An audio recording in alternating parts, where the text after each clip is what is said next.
always leave Vivre with the same feeling, like I've been made to witness something sacred and ordinary at the same time. Not sacred in a religious way, but sacred in the way a face becomes sacred when you've watched it change. Anna Karina's face, held in Godard's camera like a fragile thing the world keeps touching with dirty hands. The first time I saw it, I thought it would be one of those films people love for the idea of it. French New Wave, black and white, cool distance. 12 chapters announced like a thesis. I expected to admire it.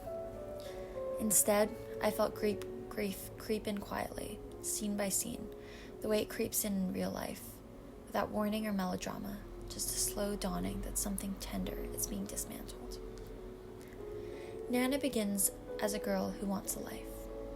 Not meaning in the abstract, not the grand polished kind of purpose that looks good in conversation.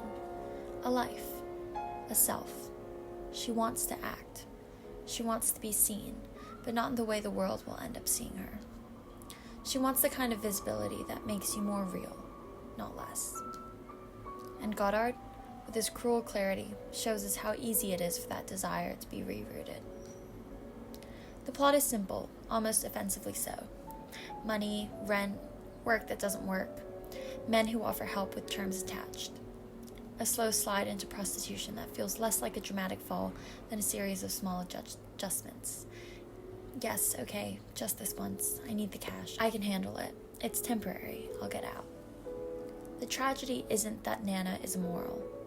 The tragedy is that she is practical. She is trying to stay alive in a world that keeps handing her the same limited options and calling them freedom.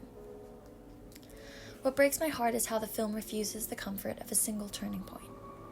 There is no moment when Nana becomes lost. There are just days, conversations, doors, prices, the quiet repetition of being a woman whose body is always being assessed for what it can be used for. You watch her learn the rules of the world like someone learning a language they never wanted to speak. And the film, for all its famous distance, is never cold to me. It is attentive. Godard's camera often refuses the easy intimacy of front-facing emotion. He films her from behind, in profile, through glass, as if even the viewer is implicated in this. The hunger to see her, to know her, to own her image. It's a film about a woman becoming an object that also knows it is turning her into an object. That contradiction makes it ache. There are moments when Nana is luminous in a way that feels almost unfair. A sudden laugh, the way she looks to the side before answering, as if she's checking herself. The tiny bravado of her posture when she's pretending she isn't afraid. The dance scene, so brief, so bright, like a match struck in a dark room. She's still a girl there, still playful, still ridiculous, still free for a minute. You watch that minute and you already miss it. And then there's a scene that feels like the film's soul. Nana in the cinema watching The Passion of Joan of Arc. It's one of the most devastating ideas Godard ever had, placing Nana's face behind Falconetti's, letting one woman watch another woman suffer, and letting us watch them both. Nana cries in the dark, not in a pretty way, but in that helpless way you cry when something has found the part of you that you can't defend by intellect. It's impossible not to feel the film is telling you something about women and punishment. Joan is tried by men who believe they are moral. Nana is not tried in a courtroom, but she is judged constantly. By clients, by pimps, by strangers, by the very economy that is quietly cornering her. 2 different centuries, one familiar structure. A woman is made to carry the consequence for being too visible, too alive, too hard to contain. What makes Vivre so painful is how clearly it shows that language doesn't protect you. People talk and talk in this film about money, about rules, about what Nana should do, about what she is. But the talking doesn't bring closeness. It brings control. Conversations become negotiations. Men speak as if they're explaining the world to her. And the world they explain is one where her value is always translatable into a price. Even the philosophical conversation, so famous, so easily parodied, feels to me like something Nana is trying to reach for. An idea of freedom that isn't just a slogan. She wants to understand what it means to live a life that belongs to her. But the cruelty is that her body has become absorbed into a system where living your life becomes selling your life. She wants to be an actress. She wants to choose roles. Instead, she is assigned one. And yet, she never becomes fully numb.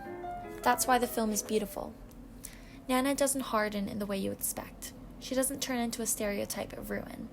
She remains soft, and that softness isn't weakness. It's the last proof that she's still human. It's a part of her that the world can't quite extinguish, even as it keeps trying. The ending is brutal, sudden, almost careless. That's what makes it feel true. It doesn't arrive like justice. It arrives like the kind of violence that happens when a person has been reduced to a commodity long enough that no one thinks of her as irreplaceable. Nana dies not because the film wants to moralize her, but because the world she lives in is built to dispose of girls like her. Her death doesn't feel like a conclusion. It feels like an indictment. Afterwards, the title changes shape in your mind. To live her life. It stops sounding like a neutral phrase and starts sounding like a dare. Like a question that the film asks and refuses to answer. I think that's why the film stays with me. It isn't sentimental, but it is tender. It doesn't plead for Nana, but it doesn't abandon her either. It watches her with a kind of sorrowful reverence, as if to say, look, this is a person. This is a face. This is what happens when the world treats a girl's longing as something that can be priced. You don't finish Vivre feeling entertained. You finish it feeling implicated, like you've participated in the looking, the judging, the consuming. And you also finish it with Nana still there, strangely intact in your memory. Not a morality tale, not a fallen woman, not a symbol, but a girl who wanted a life and was given a ledger instead. And somehow, in Godard's black and white light, that is both unbearable and beautiful.